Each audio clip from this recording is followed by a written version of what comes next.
Hello guys, magandang araw. So ayan, maglilinis muna tayo ngayon ng aming dining. Actually sa labas po ito ng dining guys. So umulan, tapos nag-alikabok, tapos umulan uli. So ngayon nililinis ko siya dahil hindi po dumating yung dalawang Ethiopia na naglilinis dito. So ang inyong lingkod muna ang mag-general cleaning dito sa area ng dining. Actually guys, 4th floor po ito ng aming bahay out of 7th floor.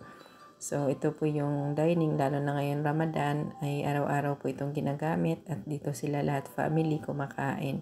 So, ayan ang inyong lingkod muna yung naglilinis ng salamin. Medyo nakakatakot kasi medyo mataas siya. So, yan, ingat lang po talaga. At sa tagal ko na rin naman dito, nasanay na naglilinis lagi ng banda rito. So, ayan, medyo madulas dyan. Nilinis ko, mayroon ding dumi ng ibon. So, ayan, natapos na tayo sa labas. Papasok na tayo. At yung loob naman ng salamin yung lilinisin. Ayan, kung napapansin nyo guys, sobrang kintab.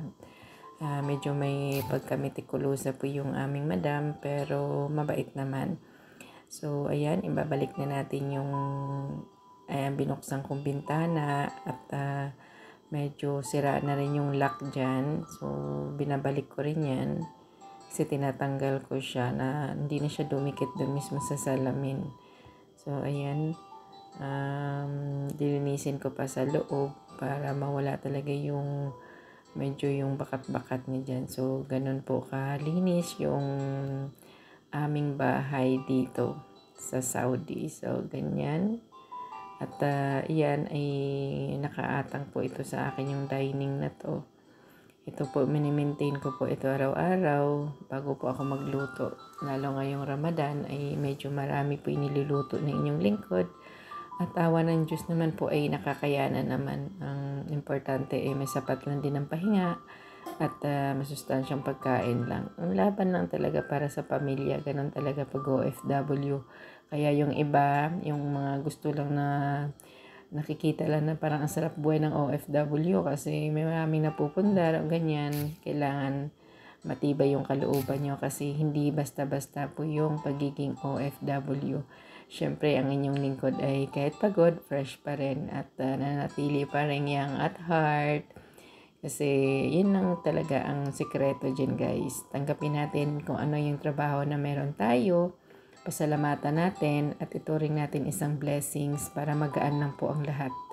So, ayan guys, ibabalik na natin yung kortina para ano na po siya, matatakpan yung sinag ng araw dyan mamaya. Kasi anong oras pa lang ngayon, alas 10. Kanina ko po nilinis siya ng 10 a.m. So, pagdating po ng mga 1 p.m. to 2 ay andyan na yung araw. So, tinatakpan ko po yan at pagdating na talaga ng gabi or hapon ay sinasarado na yan yung dyan, blackout. So, yan po yung aming dining area sa 4th floor ng aming bahay. So, di ba guys, ang sarap lang din. Ang kinin mo na kumbaga, pag nagtatrabaho ka, ang kinin mo na sarili mo ring bahay para magaan lang ang paglilinis at ikaw na magmamanage talaga. Di na kailangan na turuan ka pa or sa bawat galaw mo ay maghihintay ka pa ng utos. Ikaw na magkukusa at makikita mo naman yung resulta pag maganda, malinis, masaya rin ang pakiramdam mo at 'di ba? So ayan, nagmamap lang ako uli para matanggal yung bakat ng aking tsinelas. So ayan. At ipapakita ko rin sa inyo guys yung mga collection ng aking madam. Actually, maingat po sa gamit yung aking mga amo.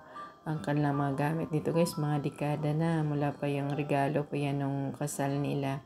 So ngayon lalaki na ng mga anak nila pero intact pa rin siya. Syempre, ang inyong lingkod din ang nag-iingat. Kaya nakakatuwa din na napapagkatiwalaan tayo sa mga masiselang bagay. So, ayan yung kanilang mga collection. Ginagamit lang yan guys kapag may special na bisita or may mga party dito na may kinalaman sa mga royal family. So, ayan at belong din naman sila sa royal family. So, ayan guys. Pakita ko rin sa inyo yung kabilang side ng aming cabinet. So, ayan yung aming dining table. Ang ganda po siya guys. So, nami-maintain din yan ang linis niya na araw-araw. So, ito, ayan yung isa sa mga collection din ng aking madam. So, ayan, iniingatan ko po yan guys. At minsan lang yan nililinis sa mga twice a month. Ganyan lang.